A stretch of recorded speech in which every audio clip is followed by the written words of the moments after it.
Cabe decir que hay teólogos que dicen que el Sermón del Monte es un solo sermón, es un sermón que se dio por nuestro Señor Jesucristo y que después en las Escrituras aparecen ciertos fragmentos de esa misma enseñanza, pero es toda una enseñanza, y a lo que me refiero es que fue en un momento específico solamente. Es decir, capítulos 5, 6 y 7 de Mateo fue una exposición del Sermón del Monte, y dentro de ese Sermón del Monte encontramos las bienaventuranzas, que es una enseñanza que nuestro Señor Jesús emprende al inicio de su ministerio. Y para quienes escucharon esta enseñanza debió haber sido en ese momento como una bomba en sus mentes, porque no sé si usted está familiarizado, pero la Escritura nos muestra que a partir del libro de Malaquías pasaron casi 400 años de silencio. Es decir, entre el Antiguo Testamento y en lo que aparece el Nuevo Testamento otra vez, hay un silencio de parte de Dios hacia su pueblo de 400 años. Esto es un dato interesante, ya que debido a la numerología de la Biblia hay datos que arrojan luz acerca del número 40. Más adelante les voy a hacer una mención con respecto a esto. Pero han pasado 400 años de silencio entre el Antiguo Testamento y el Nuevo. Y cuando Dios vuelve a hablar, es decir, cuando Cristo en el Sermón del Monte, si usted empieza a estudiar la Escritura a partir del capítulo 1 de Mateo, y cuando llega al capítulo 5, usted se dará cuenta que nuestro Señor Jesucristo empieza a hablar otra vez, empieza a dar en el Sermón del Monte las bienaventuranzas. Ahora, es curioso que yo no sé si a usted le ha pasado, pero en alguna ocasión leyendo la Biblia tú lees, por ejemplo, Mateo 5:13, donde dice: somos la sal del mundo, y todo el mundo dice: ay, sí, yo soy la sal del mundo, y todo el mundo dice: yo quiero ser la luz del mundo. Sí, nada más que para ser la sal del mundo y la luz del mundo, primero tienes que llevar a cabo las bienaventuranzas, y las bienaventuranzas que dicta nuestro Señor Jesucristo. Quiero asentar esto de inicio. Las bienaventuranzas de Dios no son las bienaventuranzas del mundo. La bendición de Dios no es igual a la bendición del mundo. Entonces, para empezar, creo que debemos quitarnos de la mente que la bendición de Dios tiene que ver con la bendición del mundo. Ahora, debo decirlo también, se nos ha vendido la idea que la bendición de Dios es prosperidad económica, prosperidad en la salud, prosperidad en la familia, etcétera, etcétera, etcétera. Y escuche, no es que Dios no quiera bendecirte en esas áreas, pero no es el objetivo principal de Dios en esto. De hecho, conoceremos que a través del Sermón del Monte y las bienaventuranzas, Dios dice, por ejemplo, que para obtener la bendición de Dios, la felicidad de Dios, porque bienaventurado finalmente habla de felicidad. Y cuando Cristo empieza a predicar el sermón, ahí en el Sermón del Monte, las bienaventuranzas, y dice: bienaventurado él, bienaventurado aquel, bienaventurado este, parece ser que lo que está diciendo realmente es algo muy difícil. Un ejemplo es: bienaventurados los mansos. Y en otras palabras, o los que lloran, o los que son perseguidos. Bienaventurados aquellos de los que hablan mal. Y tú de repente dices: no, espérate, ¿de qué estamos hablando? O sea, ¿cómo bienaventurado si me está yendo mal? ¿Cómo bienaventurado si estoy llorando? ¿Cómo bienaventurado si mi espíritu está quebrantado? Esas son las bienaventuranzas que aprenderemos, de acuerdo a lo que Dios ve y dice de la bienaventuranza, no lo que dice el mundo. No estamos en una serie, en un momento, en un tiempo de estudiar lo que el mundo dice. El mundo dice todo lo contrario a lo que dice Dios. Siempre que usted analice las cosas que están pasando en el mundo, debe saber que es totalmente lo contrario a lo que dice la Escritura. Me encanta porque Jesús se presenta como un cordero y Satanás se presenta como una víbora. Me encanta ver cómo Dios hace las comparaciones. Me encanta ver cómo Dios es todo lo contrario. Pero para poder entender no solamente el Sermón del Monte, sino las bienaventuranzas, tenemos que tener cierto contexto. ¿Entiende cuando le digo contexto? Tenemos que dar un paso hacia atrás y ver el panorama completo de lo que está pasando. Porque no podremos concentrarnos solamente en las bienaventuranzas sin darnos cuenta qué es lo que está sucediendo alrededor. Así que vamos a ver algunos contextos. El primero de ellos es el contexto histórico bíblico. ¿Dónde nos encontramos en la Biblia? ¿Dónde estamos en el flujo de la revelación de Dios en este momento? Cuando llegamos a Mateo 5. Cuando llegamos a Mateo 5, ¿qué es lo que está sucediendo en la historia del pueblo de Dios? ¿Qué es lo que está sucediendo? Y solo para mostrar lo que quiero decir, quiero que miremos el último mensaje del Antiguo Testamento. Acompáñame a Malaquías, en el último capítulo, el último versículo de Malaquías, capítulo 4, versículo 6, lo último con lo que termina el Antiguo Testamento. Malaquías 4, versículo 6 dice lo siguiente, versión 1960: Él hará volver el corazón de los padres hacia los hijos y el corazón de los hijos hacia los padres, no sea que yo venga y hiera la tierra con maldición. Qué interesante declaración de parte del hombre de Dios en este momento. El Antiguo Testamento termina con una maldición, termina diciendo, no sea que venga y maldiga la tierra por esto. Pero el Nuevo Testamento, cuando aparece Jesús en escena, en el Nuevo Testamento, allá en el Sermón del Monte, y mucho se ha dicho que, ¿dónde será ese monte donde Jesús predicó? Realmente no está ubicado geográficamente, no saben cuál es el monte. Sin embargo dicen, no es que realmente importe cuál haya sido, si este o este, más bien es el monte donde Jesús fue el que predicó. Lo importante es lo que dijo. Y lo primero que Jesús hace al aparecer en el Sermón del Monte es dar las bienaventuranzas. En otras palabras, el Antiguo Testamento termina con una maldición y el Nuevo Testamento comienza con una bienaventuranza. Las primeras palabras de Cristo en un sermón dirigido hacia la gente que le escucha: bienaventurados, bendición y maldición. El Antiguo Testamento representa la ley, el Sinaí, el trueno, el relámpago, el juicio, la maldición. El Nuevo Testamento representa Sión, la gracia, la paz, la bendición. Un cambio dramático de un extremo a otro. Ahora, la palabra bendito, de donde se desprende bienaventurado, es una palabra, es un adjetivo que viene del griego.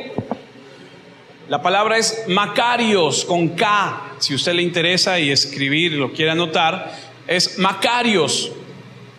No sé si, de hecho, ¿usted conoce algún Macario? Sí, hay gente que se llama Macario. Yo conozco a uno. ¿Cómo te llamas? Me llamo Macario. Bueno, este nombre era común en la Grecia antigua. Macarios, de donde se desprende esta palabra, es el adjetivo simple y sencilla y básicamente para feliz. Ahora, lo interesante de este concepto de Macar o de Macarios es que es una especie de bienaventuranza, de felicidad, escuche, que no se basa, que no es afectada por las circunstancias. La palabra tiene una idea de felicidad interior. Lo que estamos hablando aquí es que la palabra Macarios es una felicidad que no es el resultado de las circunstancias, ni está sujeta a cambio en función de las circunstancias. Es decir, aquel que es Macarios, aquel que tiene Macarios, es una persona que aquí adentro es feliz, no importando lo que esté sucediendo a su alrededor.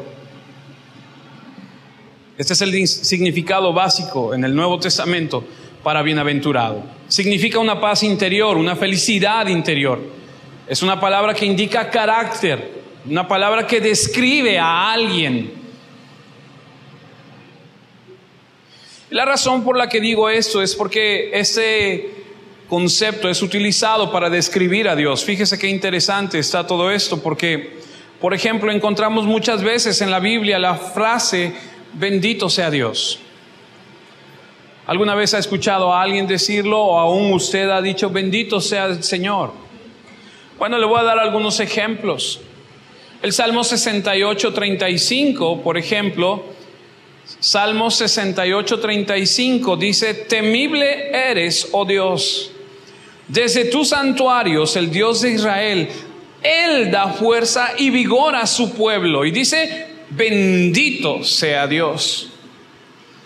El Salmo 72, versículo 18, dice: bendito Jehová Dios, el Dios de Israel, el único que hace maravillas. Primera de Timoteo es otro ejemplo en el Nuevo Testamento, capítulo 6. Primera de Timoteo, capítulo 6, versículo 15. Escuche qué declaración tan interesante. La cual a su tiempo mostrará el bienaventurado y solo soberano, Rey de reyes y Señor de señores. Está haciendo referencia a nuestro Señor Jesucristo, y lo que está diciendo es que Él es bienaventurado. Ahora, si la bienaventuranza es un rasgo que es verdad en Dios, que es el aspecto o es uno de los aspectos del carácter de Dios, que es verdad en Dios y en Cristo nuestro Señor, entonces las únicas personas, escuche, que pueden participar de esta bienaventuranza que es del carácter de Dios, es aquel que ha aceptado a Cristo en su corazón. Escuche lo que le voy a decir. El Sermón del Monte lo escucharon miles de personas, pero estaba dirigido solamente a aquellos que han aceptado a Cristo como su Señor y su Salvador. La gente que no acepta al Señor Jesucristo no puede participar de las cosas del Señor. Lo hemos estudiado en otras ocasiones. Ahora, escuche, esto no quiere decir que usted sí, usted no. No, eso lo decide Dios, no nosotros. Lo hemos estudiado. Segunda de Pedro, capítulo 1, versículo 4, dice lo siguiente. Segunda de Pedro 1:4, por medio de las cuales nos ha dado preciosas y grandísimas promesas, para que por ellas llegaseis a ser participantes de la naturaleza divina, habiendo huido de la corrupción que hay en el mundo a causa de la concupiscencia. Segunda de Pedro 1:4 nos está diciendo que por medio de esto hemos llegado a ser participantes, dice ahí, de la naturaleza divina. En otras palabras, la bienaventuranza que encontramos en la palabra de Dios es para aquellos que han aceptado a Cristo en su corazón y viven conforme a sus mandamientos.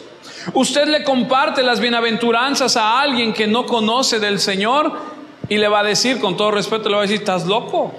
¿Cómo quieres que yo sea feliz cuando llore? Estás mal. ¿Cómo pretendes que yo pueda ser bienaventurado cuando me está yendo mal, cuando los demás están hablando contra mí? ¿Qué te pasa? Es que la gente que no tiene la naturaleza del Señor dentro de él no entiende. De hecho, la Biblia dice que las cosas espirituales para el hombre carnal no las acepta, no las entiende. Por eso es que la palabra Macarios es fundamentalmente un elemento del carácter de Dios, porque significa felicidad interior, paz interior. No es algo que viene de fuera, no es algo que viene de lo externo, es algo que es aquí adentro, es elemento del carácter de Dios. El hombre debe saber que solamente a través de la relación con Jesús es que él puede llegar a participar de esta naturaleza. Así que desde el primer momento se establece en el Sermón del Monte esto. Jesús predica y comienza a decirles que la bienaventuranza está disponible para la gente, pero que esto es algo que se da a través de la relación con Él. Por eso es que les decía al principio que la gente cuando lee y dice la sal de la tierra y dice: oh, qué bonito es, yo quiero ser la sal de la tierra, oh, yo quiero ser la luz del mundo. Sí, nada más que hay que cumplir con el requisito. Esto no procede de ti, esto procede de Dios. Cuando la naturaleza del carácter de Dios está dentro de ti y tú eres entonces bienaventurado, entonces es que tú puedes decir que eres parte de la sal de la tierra, que eres la luz del mundo, cuando Dios ha hecho algo dentro de ti. Porque no estamos hablando de una actitud superficial basada en circunstancias, estamos hablando de una actitud sobre la base del mismo carácter de Dios. Y qué interesante es ver que en el Antiguo Testamento, el antiguo pacto termina con una maldición, el nuevo comienza con el potencial del mismo carácter y naturaleza de Dios para el creyente, diciendo: tú puedes ser bienaventurado, tú puedes tener el carácter de Dios en ti. Qué gran bendición. Y podemos ver la historia, por ejemplo, de Adán. Adán, usted no sé si lo ha analizado de esta forma, pero Adán fue el primer monarca o soberano de la tierra. Cuando allá en Génesis Dios le dijo: allí está la tierra, reina sobre ella, juzgad y sé soberano sobre todo. ¿Qué pasó con Adán? Lo sabemos. Pecó, es desterrado. Me gusta recordar cuando hablamos de Adán que Adán, ¿cuántas veces pecó? Solamente una vez. Y entonces Dios le dijo: para afuera.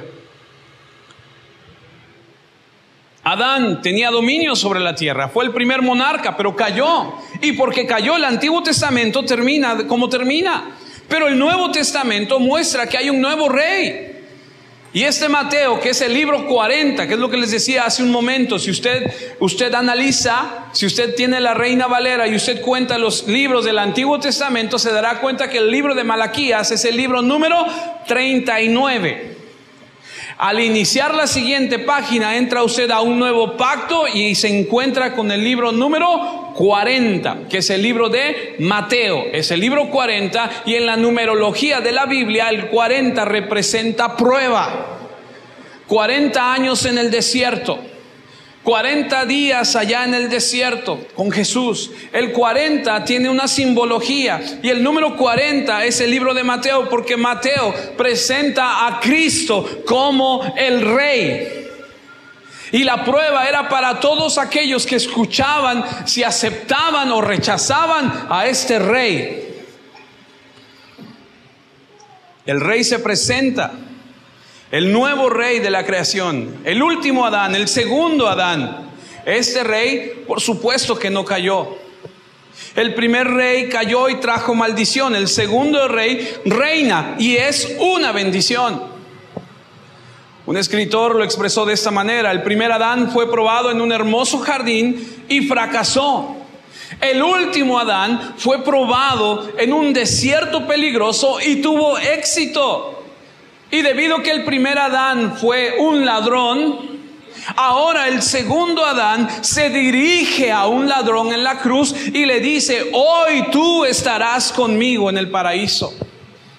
Podemos ver a través de la Biblia que las generaciones del primer Adán terminan con una maldición. Y podemos ver que en la generación de Jesucristo, en el nuevo pacto, ya no habrá más maldición.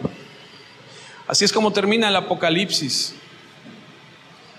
Así que el Antiguo Testamento nos dio una ley para mostrarle al hombre su miseria. Y el Nuevo Testamento nos da la vida para mostrar al hombre su felicidad. Una gran diferencia. Ese es el contexto histórico bíblico donde estamos analizando un poco lo que está sucediendo en el Sermón del Monte.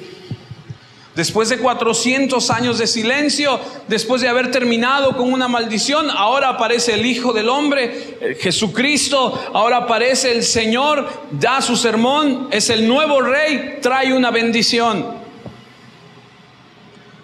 Pero también está el hecho de que a medida que nos fijamos en las bienaventuranzas, parece algo paradójico. Mateo presenta un reino que no encaja. La felicidad, como Mateo la describe aquí en las palabras de Jesús, no es exactamente la forma en la que el mundo lo haría. De hecho, como les he comentado, aquí en las bienaventuranzas se nos dicen cosas como las personas felices son los pobres de espíritu. los que lloran, los mansos, los hambrientos, los sedientos, los misericordiosos, los de limpio corazón, los pacificadores, los perseguidos, los injuriados. Usted podría pensar, no estoy seguro de querer ese tipo de felicidad.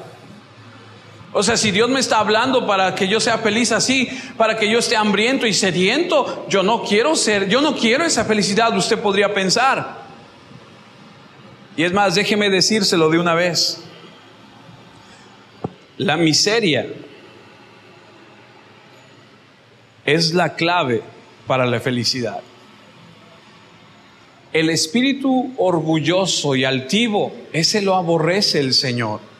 El Señor quiere que su pueblo sea humilde. Ahora, no me malinterprete. Una cosa es pobreza. Usted puede ser una persona bendecida por Dios y tener mucho dinero, y puede ser pobre en conocimiento, puede ser pobre en amistades, puede ser pobre en su salud. No estoy hablando de eso. Y usted, al escuchar esto, podría decir, no estoy seguro de querer ese tipo de felicidad. Suena como la miseria con otro nombre. Parece absurdo. Todo está al revés. Y es que el sistema del mundo te dice que la felicidad es hacer tu propia voluntad, adquirir todas las cosas que puedas. Dichosos los ricos y felices, los nobles, los populares, los famosos. Pero eso no es todo. Este no es el mensaje del Rey. No encaja esa felicidad. El mundo quiere llenar tu vida con cosas externas y darte felicidad momentánea. Claro que hay felicidad, pero es momentánea. Claro que es bonito el dinero. ¿A quién no le gusta? A quien no le guste, pues que lo pase, ¿no? Claro que es bonito, claro que sí. Claro que ayuda, pero es momentáneo. La felicidad de la que el Rey está hablando no es esa. En otras palabras, Él está diciendo, el árbol de la felicidad no crece en una tierra maldecida. Por ejemplo, Salomón. Piense usted conmigo en Salomón por un momento.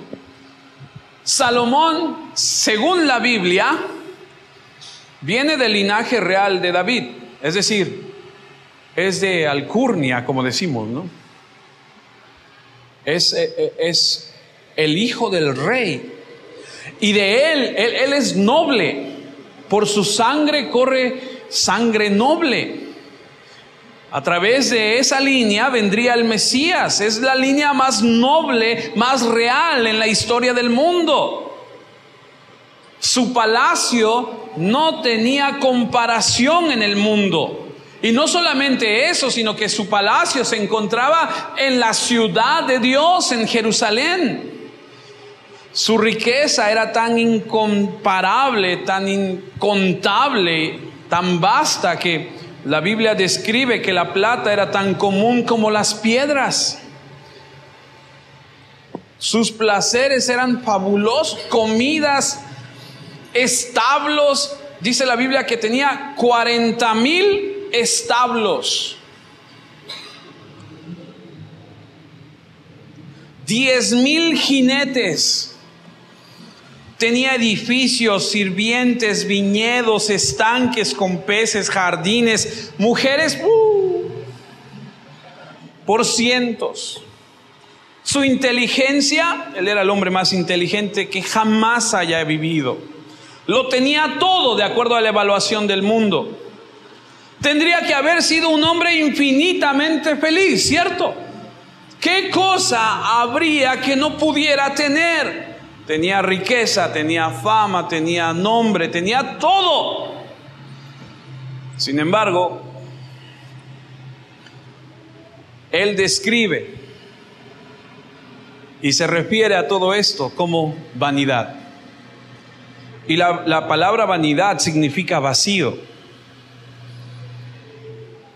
El Nuevo Testamento lo describe de esta forma: la vida del hombre no consiste en la abundancia de los bienes que posee.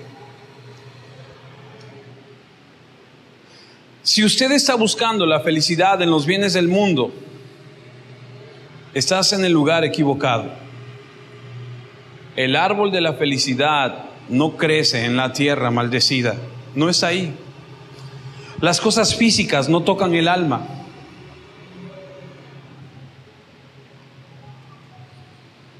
Piensa en esto por un segundo. Las cosas físicas no tocan el alma. No se puede llenar una necesidad espiritual con una sustancia física. No se puede. Es una tontería. Cuando tienes hambre, no deseas una conferencia sobre la gracia. Tú lo que quieres es tus tacos, la cena. Si estás en el desierto y te estás muriendo de sed, tú no quieres que alguien venga y te hable de la maravillosa misericordia de Dios. Tú lo que quieres es un vaso con hielo y una coca. No se puede satisfacer una necesidad física con una sustancia espiritual. Es igual de ridículo pensar que usted puede llenar una necesidad espiritual con una sustancia física. No se puede.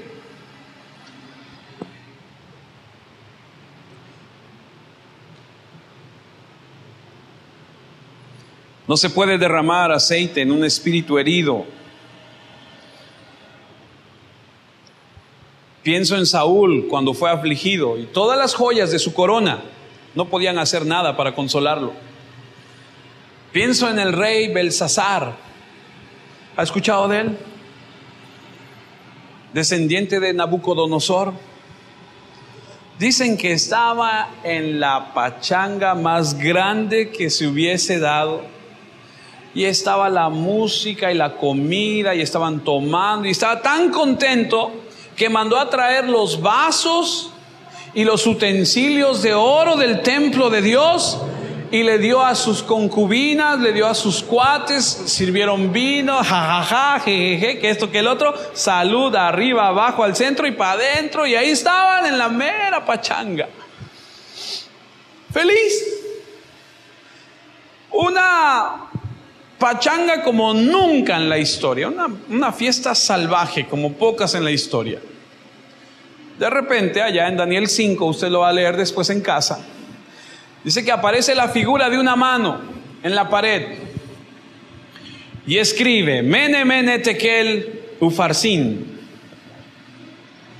Y dice que le cambió el rostro porque no sabía qué era. Y entonces convocó a los hechiceros, a los sabios, y trajeron a todos y dijo: al que me diga qué dice ahí, yo le voy a vestir de púrpura, le voy a poner un collar, bueno, unas cosas. Y vienen todos y nadie puede. Y entonces se acuerdan y dicen: hay un hombre a donde habita en él los espíritus de los dioses santos, así dice.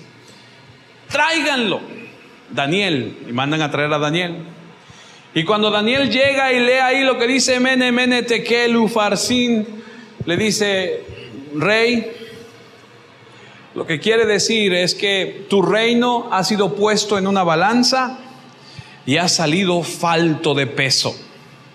Dice la Biblia que su rostro se mudó y lo que segundos antes era la dulzura del vino se volvió amargo y la comida como un peso en su estómago.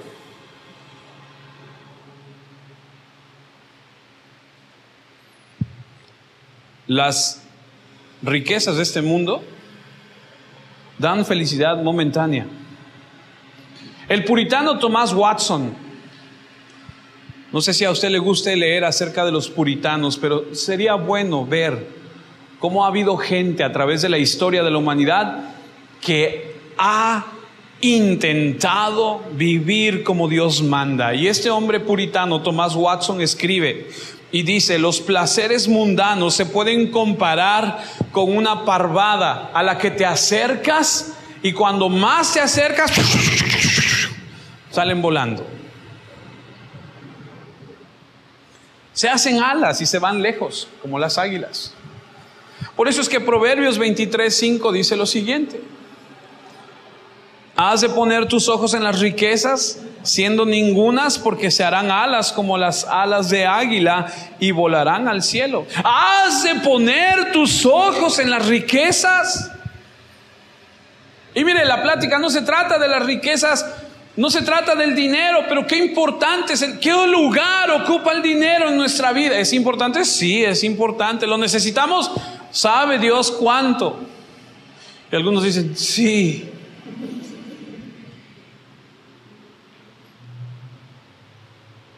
Pero las cosas externas hacen más para incomodar el alma que lo que hacen para bendecirla.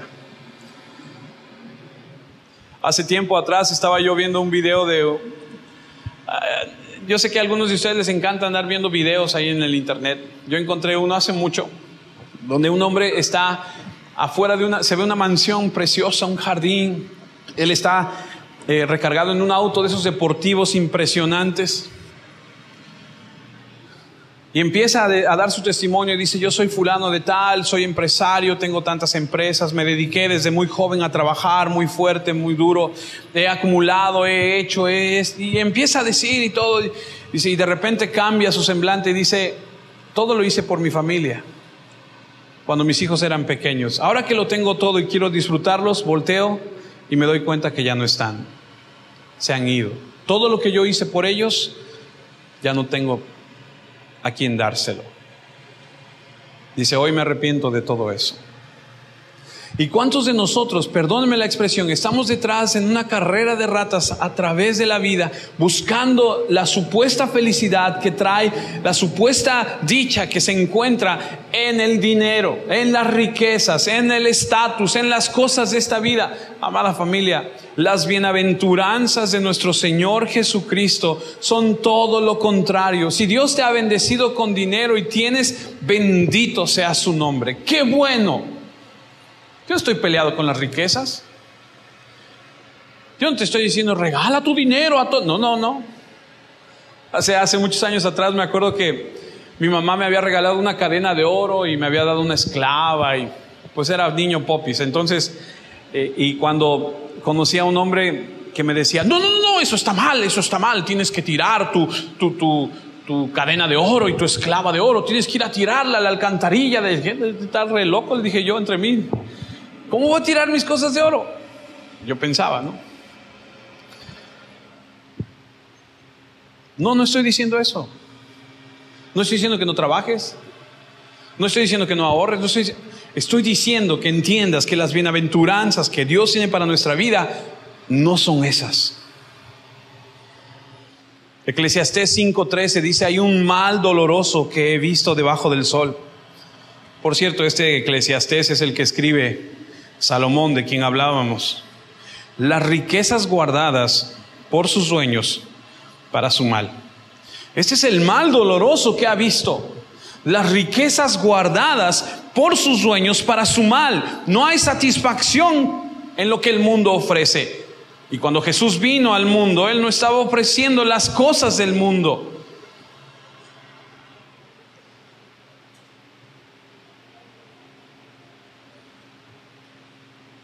Amada familia, cuidado con la gente que le ofrece la prosperidad económica. Cuidado con la gente que le ofrece la prosperidad en su familia. Oiga, no estoy diciendo que no, la Biblia sí habla acerca de las bienaventuranzas, pero lo que estoy tratando de decirle es que las cosas del mundo son contrarias a Dios. Y es que ahora ofrecen estas cosas del mundo, aún desde los púlpitos. Prometen prosperidad económica, éxito. Jesús nunca ofreció eso. Jesús nunca en el Sermón del Monte ofreció esto. Las cosas del mundo se convierten en combustible para el orgullo, la lujuria. Son una trampa, y el mismo Jesús dijo, las cosas del mundo, las preocupaciones del mundo, las riquezas del mundo se levantarán y se estrangularán la palabra. Son como espinos. Debemos tener cuidado.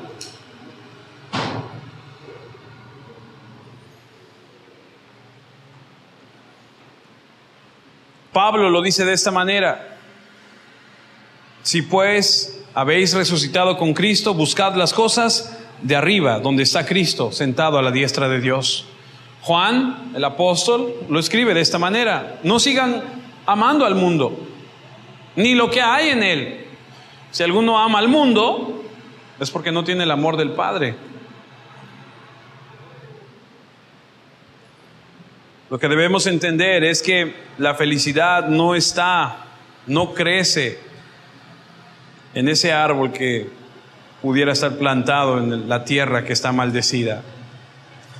Segundo contexto, el contexto político. Los judíos estaban buscando un Mesías, estaban esperando un Mesías. Y el concepto que tenían del Mesías es que Él regresaría montado en un caballo y les daría de zapes a los romanos y los echaría de la tierra de donde ellos estaban. Se iniciaría una gran revolución. ¿Usted conoce un poco acerca de la historia de Israel? La historia de Israel muestra que en un tiempo ellos expulsaron a los griegos. Judas y los macabeos y los hijos de ellos lograron levantarse en armas y expulsaron momentáneamente a los griegos. Y ellos creían que el Mesías vendría a hacer esto, a derrocar al imperio romano. Esperaban estas cosas a través del Mesías. Algo político, algo que supliera sus necesidades, algo que les diera lo que ellos querían. Por eso es que leemos allá en Juan capítulo 6, versículo 14, 15, lo siguiente. Aquellos hombres entonces, viendo la señal que Jesús había hecho, dijeron: este verdaderamente es el profeta que había de venir al mundo. Pero entendiendo Jesús que iban a venir para apoderarse de él y hacerle rey, volvió a retirarse al monte él solo. Versículos más adelante, en el versículo 25 y 26, volvemos a ver otro ejemplo. Y hallándole al otro lado del mar, le dijeron: Rabí, ¿cuándo llegaste acá? Lo andaban buscando. Usted lee la historia y lo andaban buscando. Respondió Jesús en el versículo 26 y dijo: de cierto, de cierto. ¿Se acuerdan que les he dicho que cuando leemos de cierto es para poner atención a lo que dice la Escritura?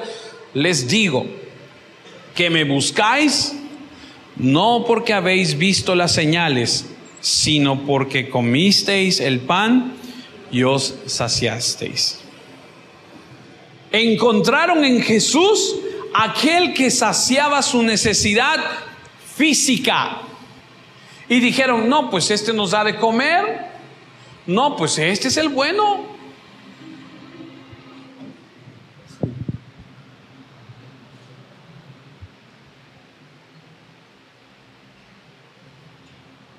Iba yo a decir algo que después me voy a arrepentir, pero no lo voy a decir mejor. Ellos trataron de hacer de Jesús un rey allá en Galilea cuando comenzó su ministerio, porque encontraron en él un estado de bienestar, alimentación. Se aparecieron a la mañana siguiente para decir: oye, pues si este da de comer, pues vamos por el desayuno. Estaban buscando satisfacer sus conveniencias humanas.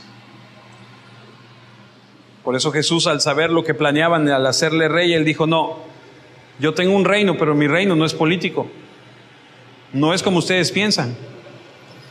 Por eso allá cuando Jesús es enjuiciado por Pilatos, allá en Juan 18, acompáñenme, versículo 33, Juan 18, 33 al 36. Entonces Pilato volvió a entrar en el pretorio y llamó a Jesús y le dijo: ¿eres tú el rey de los judíos? Jesús le respondió: ¿dices tú esto por ti mismo o te lo han dicho otros de mí? Pilato le respondió: ¿soy yo acaso judío? Tu nación y los principales sacerdotes te han entregado a mí. ¿Qué has hecho? Respondió Jesús: mi reino no es de este mundo. Si mi reino fuera de este mundo, mis servidores pelearían para que yo no fuera entregado a los judíos, pero mi reino no es de aquí. No hay política en el Sermón del Monte, ninguno. No hay una sola referencia a la dimensión social, política del reino aquí, ni siquiera uno. Y los judíos estaban preocupados por la política y la vida social. Jesús no hace referencia a eso en absoluto. El énfasis está, escuche, aquí en el Sermón del Monte, el énfasis está en el ser. No está interesado en lo que hacen. Escuche lo que le digo. No está interesado en lo que hacen, está interesado en el ser. En lo que son, porque lo que son va a determinar lo que hacen.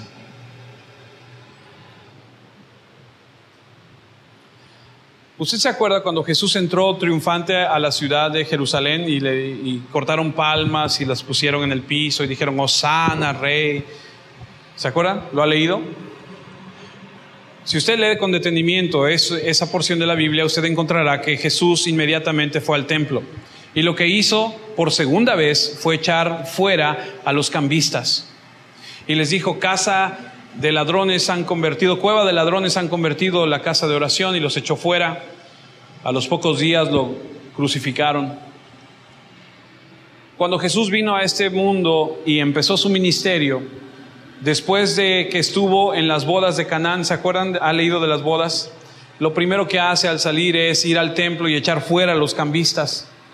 Lo primero es ir al templo y echar fuera a los cambistas y decirles, están mal. Y lo último que hace antes de morir es ir otra vez al templo y decir, están mal. A Jesús, perdónenme, no le interesaba la vida social del pueblo judío. A Jesús no le interesaba lo que el imperio romano estaba haciendo en el pueblo judío. A Jesús le interesaba la relación que ellos pudieran tener con Él para llegar a su Padre. A Jesús no le interesa, escuche lo que le digo, a Jesús no le interesan los problemas sociales. A Jesús no... Escuche lo que le digo. Jesús está interesado en que usted, aquí en su corazón, en su interior, tenga una relación con Él, que usted pueda vivir lo que sea, perdóneme, lo que sea allá afuera. Y que en medio de este caos que hay en el mundo, usted sea bienaventurado.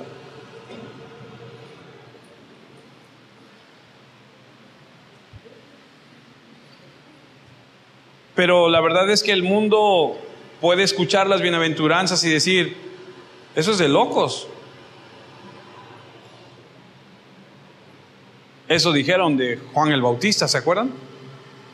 Juan el Bautista andaba con un traje de Tarzán, comiendo insectos. Y mira lo que dice Jesús allá en Mateo 11:11 de él. De cierto os digo, entre los que nacen de mujer, no se ha levantado otro mayor que Juan el Bautista. Pero el más pequeño en el reino de los cielos, mayor es que él. Los pobres de espíritu, los mansos, los que tienen hambre y sed, los que tienen un vacío por dentro, los puros de corazón, los que hacen la paz, los perseguidores, a los que maldicen.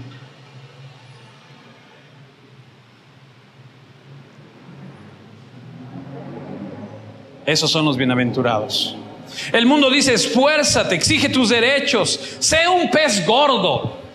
Algunos somos gordos, pero no somos peces. Aférrate a tu orgullo. Pero ese es un reino diferente. Y ese es el aspecto político del mensaje devastador, contrario a lo que se esperaba del Mesías. El contexto número 3. Y último, el contexto religioso. Hemos visto el contexto histórico bíblico, el contexto político y el contexto religioso. Ahora escuche, ¿por qué estamos viendo esto? Porque cuando entremos a estudiar las bienaventuranzas sabremos qué está sucediendo, en qué tiempo está ubicado, lo que está pasando, qué es lo que creía la gente, y ahora vamos a ver a quién se dirige. Hay 4 es una escena religiosa y hay 4 grupos religiosos a los que Jesús se va a dirigir dentro de la sociedad. La escena religiosa es fascinante. Jesús estaba confrontando una sociedad muy religiosa. Están los fariseos, los saduceos, los esenios y los celotes, con Z. No son elotes grandotes, ni son celos de que, ay, cuánto te celo. No, son celotes con Z. Los fariseos, los saduceos, los esenios y los celotes. Y el pueblo en general. ¿Ok? 4 grupos religiosos. Los fariseos, usted ha leído mucho acerca de los fariseos. Pero ¿qué sabe de los fariseos? Los fariseos, básicamente y en pocas palabras, eran personas que creían que la felicidad se encontraba en la tradición, en el legalismo, Ellos eran tradicionalistas, creían que la verdadera felicidad llegaba a través de la obediencia de la tradición de los padres. Lo que nos enseñaron nuestros padres es ahí a través del camino correcto que debemos andar.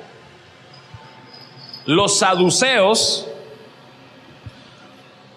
creían que la felicidad se encontraba en el presente, en la modernidad, en el liberalismo, una nueva religión, actualizado, poner a un lado las cosas viejas. En cierto sentido, ambos tenían razón. No podemos despegarnos del pasado y como iglesia debemos trabajar en las cosas del presente. Por el otro lado estaban los esenios. Los esenios creían en la separación del mundo. Hablaban de apartarse, de irse a un lugar a donde no tuvieran contacto con el pecado. Imagínense, hace unos años atrás salió un artículo en una revista cristiana. ¿Sabe que ahora todo es cristiano, cierto? Películas cristianas, revistas cristianas, música cristiana, autos cristianos, ahora todo es cristiano. Ahora hay hasta un Ronaldo cristiano. No es cierto. Hace unos años salió un anuncio en una revista cristiana sobre un colegio cristiano. Porque también hay colegios cristianos. Que decía, la escuela era parte de su publicidad como colegio cristiano. La escuela se encuentra a 15 kilómetros del pecado más cercano.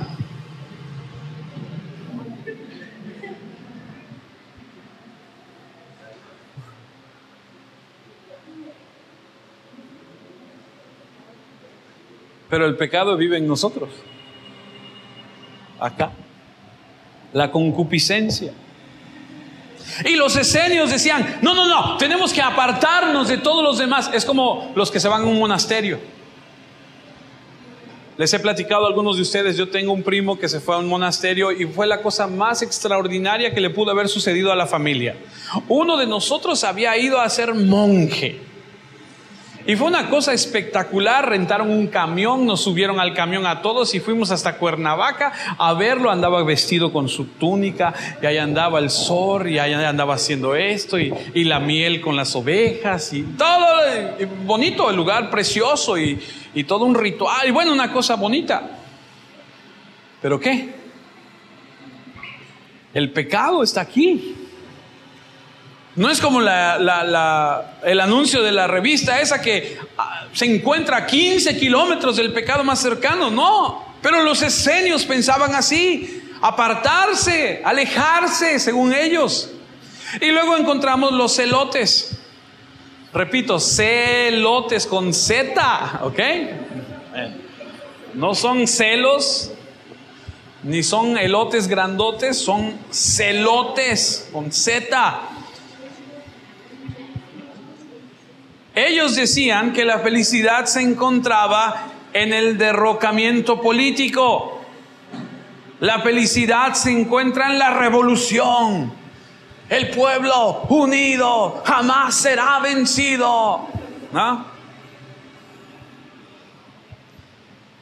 Entonces imagínate, Jesús en el Sermón del Monte, predicándole a la gente, diciéndole lo contrario a lo que el mundo dice, predicándole a la gente, al grupo religioso, a los fariseos, saduceos, a los esenios, a los celotes. Por cierto, dentro del grupo de Jesús, de los discípulos de Jesús, hay uno que es celote, hay un terrorista dentro del grupo.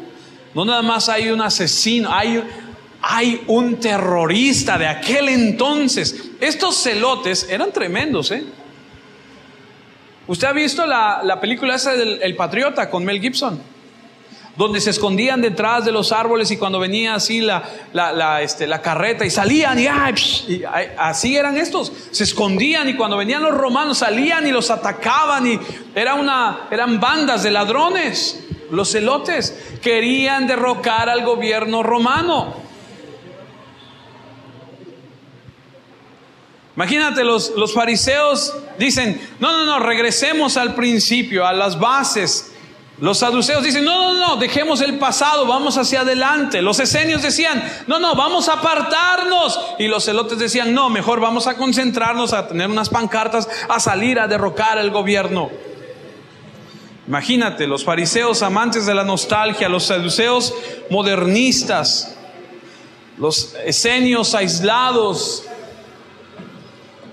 escondidos en algún monasterio, y los celotes llamando al activismo social religioso. ¡Qué desastre!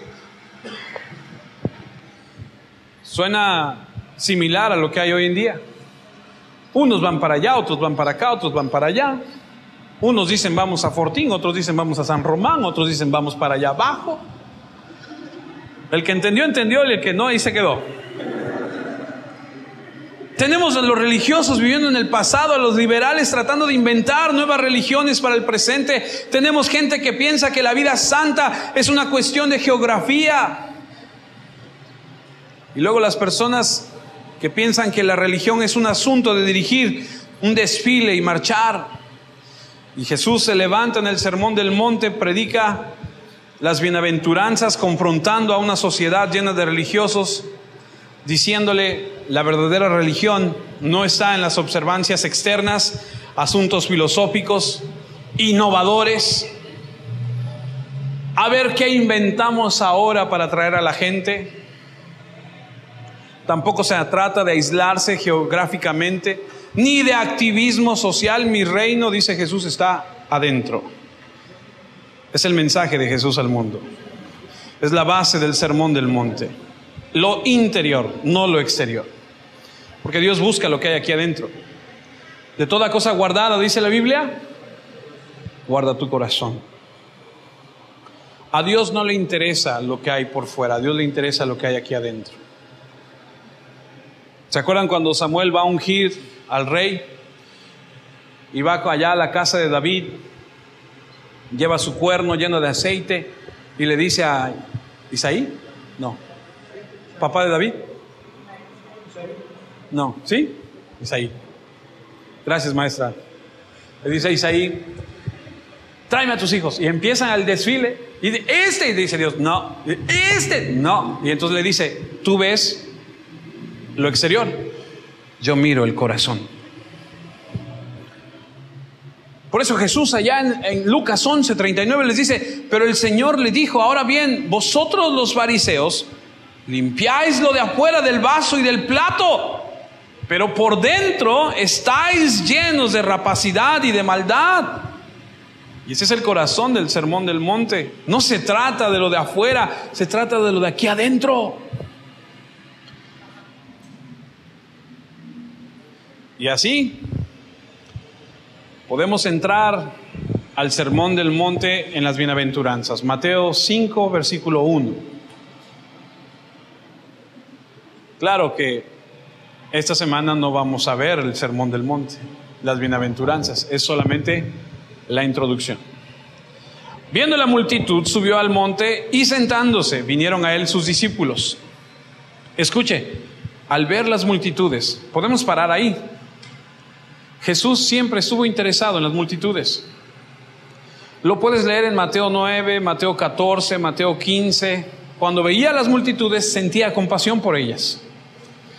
De hecho, si usted le da una vuelta a la página, ya voy a acabar. Mateo 4.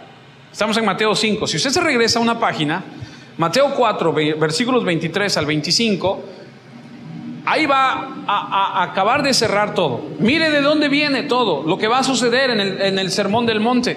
Mateo 4, versículo 23, y recorrió Jesús toda Galilea, enseñando en las sinagogas de ellos y predicando el evangelio del reino y sanando toda enfermedad y toda dolencia en el pueblo.